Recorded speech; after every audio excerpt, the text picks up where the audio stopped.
जय बाबा श्रीखंड महादेव जी की। भक्तों, जब भी हम किसी भी तीर्थ स्थल पर जाने का प्लान करते हैं तो सबसे पहले हम उस तीर्थ स्थल की मान्यता, विशेषता और उससे जुड़ी पौराणिक कथा या इतिहास के बारे में पता करते हैं। तो आज हम बात करने वाले हैं श्रीखंड महादेव जी के बारे में। तो श्रीखंड महादेव जी हिमाचल प्रदेश में स्थित एक प्रसिद्ध धार्मिक स्थल व पंच कैलाशों में से एक कैलाश है। यह स्थल कुल्लू जिले के निकट एक पहाड़ी शिखर पर स्थित है। 18,570 फीट की ऊंचाई पर स्थित श्रीखंड महादेव जी भगवान शिव जी को समर्पित है और भक्तों के बीच इस तीर्थ स्थल का विशेष महत्व है। यहाँ की जो पौराणिक कथा है वो भी बहुत रोचक है। आपको यहाँ पहुँचकर ऐसा लगेगा कि मानो आप स्वर्ग में पहुँच गए हों। तो भक्तों, जब अपना ही वरदान भोले बाबा जी के लिए पड़ गया था भारी, तब हिमाचल की इस पहाड़ी में ली थी भगवान शिव जी ने पनाह। भारत का ताज हिमाचल प्रदेश, जिसे देवों की भूमि भी कहा जाता है, यहाँ देवी देवताओं के इतने धार्मिक स्थल हैं कि दूर दूर से पर्यटक मंदिरों के दर्शन के साथ साथ खूबसूरत वादियों का दीदार करने भी पहुँचते हैं। इन्हीं में से एक धार्मिक और पर्यटन स्थल है कुल्लू के निरमंड में स्थित श्रीखंड महादेव जी। यह धार्मिक स्थल 18,570 फीट की ऊंचाई पर स्थित है। जितनी सुंदर ये जगह है उतनी ही रोचक इसकी कहानी भी है। क्या है वो इसकी पौराणिक कथा, चलिए जानते हैं। भगवान शिव जी को यहाँ अपने एक भक्त की वजह से ही छिपना पड़ा था। कहा जाता है कि भस्मासुर नामक राक्षस ने कई वर्षों तक भगवान शिव जी की कड़ी तपस्या की थी। उसकी तपस्या से खुश होकर भगवान भोलेनाथ जी ने उसे दर्शन दिए और वरदान मांगने को कहा।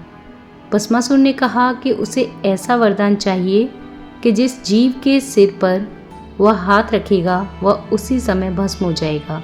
भगवान भोलेनाथ जी ने उसे यह वरदान दे दिया।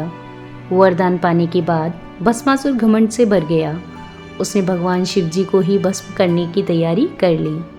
भस्मासुर से बचने के लिए भगवान शिव जी को निरमंड के देवडांग में स्थित एक गुफा में छिपना पड़ा था। कई महीनों तक भगवान शिव जी को यहाँ रहना पड़ा।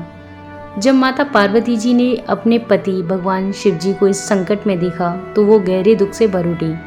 कहा जाता है कि उनके आंसुओं से यहाँ एक पवित्र झील का निर्माण हुआ, जिसे आज नयन सरोवर के नाम से जाना जाता है।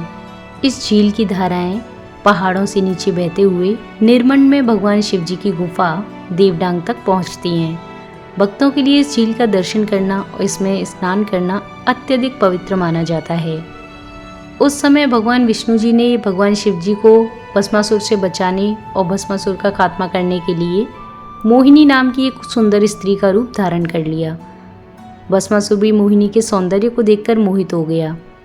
मोहिनी ने भस्मासुर को अपने साथ नृत्य करने के लिए कहा। भस्मासुर तैयार हो गया।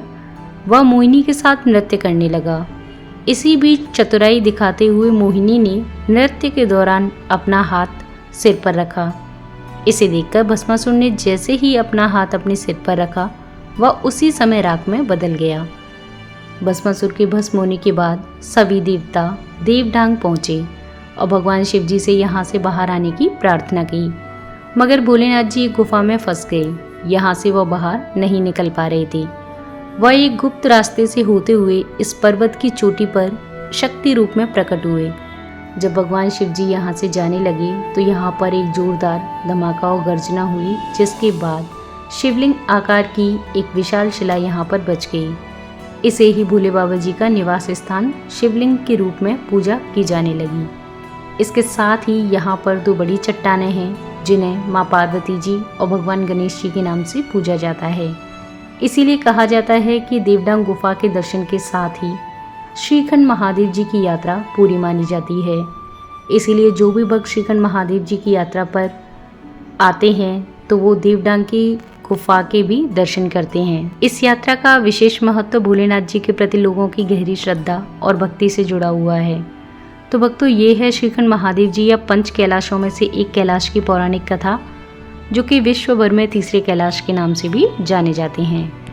यह यात्रा भक्तों के लिए सिर्फ एक तीर्थ यात्रा नहीं है, बल्कि एक आध्यात्मिक अनुभव भी है। यहाँ पहुंचकर भक्त अपने मन की शांति पाते हैं और भस्मासुर राक्षस के प्रसंग से यह जानने को मिलता है कि अहंकार और पाप का अंत निश्चित है। शिव जी के प्रति आस्था और विश्वास, यहाँ की हर चोटी, हर पत्थर, हर वनस्पति में महसूस किया जा सकता है। श्रीखंड महादेव जी की यात्रा भगवान शिव जी की भक्ति और साहस का प्रतीक है।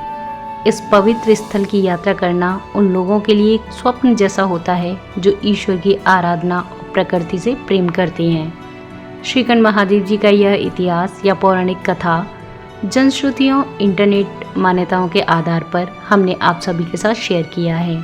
यदि इसमें किसी भी प्रकार की कोई भी त्रुटि हो तो कृपया आप कमेंट बॉक्स में कमेंट कर हमें जानकारी दें। तो भक्तों, अपने जीवन काल में आप सभी को एक बार तो अवश्य इस स्वर्ग धाम की यात्रा जरूर करनी चाहिए। श्रीखंड महादेव जी यात्रा से जुड़ी सभी जानकारियाँ प्राप्त करने के लिए कृपया आप हमारे YouTube चैनल से जुड़े रहें। यदि यात्रा से संबंधित आपका कोई भी प्रश्न है तो कृपया आप कमेंट बॉक्स में कमेंट कर जानकारी प्राप्त करें। भोले बाबा जी के आशीर्वाद से हमारी पूरी कोशिश रहेगी कि हम जल्द से जल्द और सही जानकारी आप सभी भक्तों तक पहुंचा सकें। जय बाबा श्रीखंड महादेव जी की।